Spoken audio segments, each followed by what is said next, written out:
Lo fans Real Madrid, tapi lo tau nggak ada pemain kulit hitam yang pernah dihina, diasingkan, bahkan dihapus dari sejarah klub.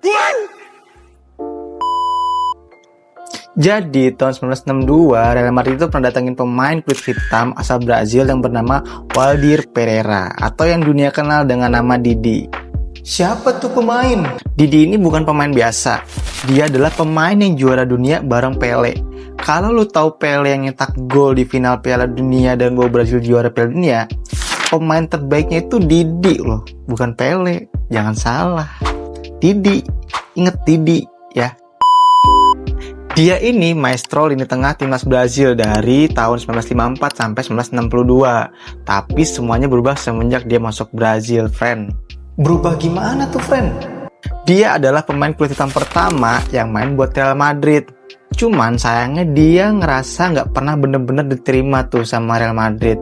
Dan pelatihnya saat itu, Miguel Munoz, katanya sih sering mencandakan dia tanpa alasan. Katanya ya, bukan kata gue, katanya. Belum lagi pemain-pemain berkelas macam Alfredo Di Stefano juga nggak suka tuh katanya sama Didi. Dan media pun juga nggak ada yang berani tuh buka suara tentang hal ini.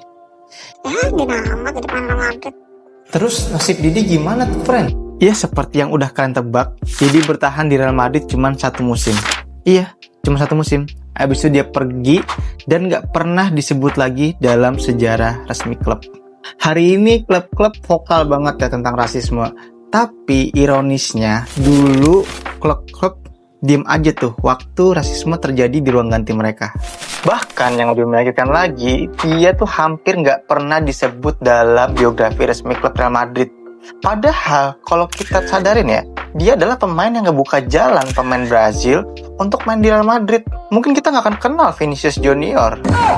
Ya gitulah, kadang sejarah itu bukan soal siapa yang ditulis, tapi siapa yang cukup penting untuk nggak dilupain. Lo ada nggak cerita tentang pemain yang punya nasib serupa nih sama Didi? Kalau ada, coba kasih tau gue. Dan juga jangan lupa follow untuk cerita selanjutnya.